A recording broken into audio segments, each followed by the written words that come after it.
A Senate hearing is now underway, as we've been talking about, over Facebook and its proposed cryptocurrency Libra. It's the first of two congressional hearings about the digital currency. Joining us now is Meltem Demirors, the Chief Strategy Officer at digital asset manager CoinShares. She's actually going to be testifying before the House Financial Services Committee tomorrow on this very topic. So, Meltem, tell us, what is going to be your message to the House Financial Services Committee?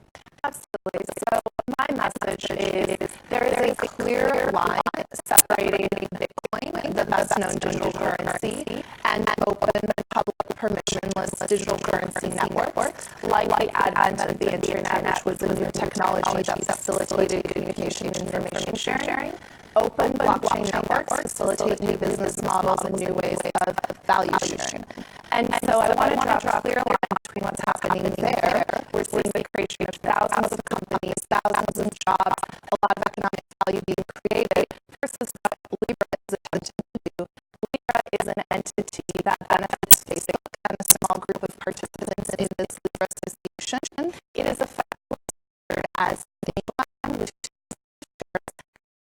a class of shares entitled to the principal and a class of shares belonging to investors that recoup the interest on that principal. And so I want our regulators and our policymakers to really understand these are two very different things. I have no comments on Facebook's sort of strategy, and of course they should be allowed to innovate, but I do think there are material risks to that, and it's very important to not throw the proverbial baby out with the bathwater. And so I want to make that line clear. But if I'm hearing you correctly, because I get a little lost in crypto world sometimes, sure. Sounds as if you're a bit opposed to what Facebook or this Libra enterprise. I mean, and my question, I don't know if this will come up, is why are they going to afraid of regulation? Why not do it? So I think there's two things. Number one, my issue is Facebook has chosen to style this as a cryptocurrency, and it's made many analogies to say that what they're doing is just like Bitcoin and should be treated similarly, and it is fundamentally not, right? And so I think the key here is anyone can call anything a cryptocurrency.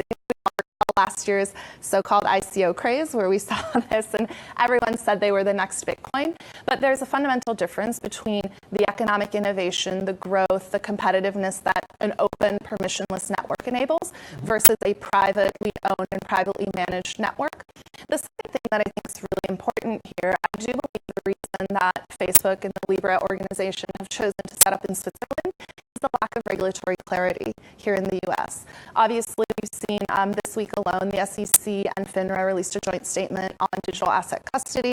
The CFTC has engaged very closely with industry, is now approving the first digital currency futures that are physically settled as opposed to the CME's cash-settled futures product. And so there is progress being made, but for innovators here in the U.S., it's very costly. The regulatory landscape is very complex, and Switzerland has been very proactive. In 2018, they published the first regulatory guidance via FINRA, the financial regulator, and as a result, Switzerland has become a haven for many cryptocurrency companies who are leaving the U.S. to set up in a place where there's a lot more clarity. Better Switzerland than China, right?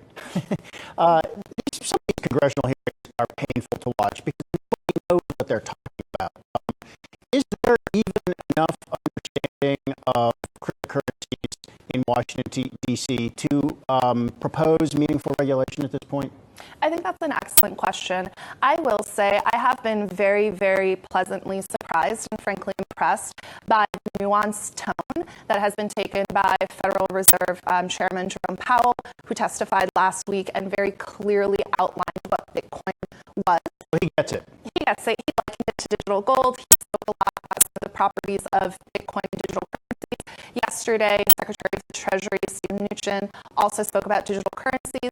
What's really important about what he said is that Bitcoin as an asset and the desire people had to speculate on Bitcoin is something that is permitted in the U.S. There are a lot of assets out there that people invest in. He said, do your own research, and anyone who operates a digital currency business in the U.S.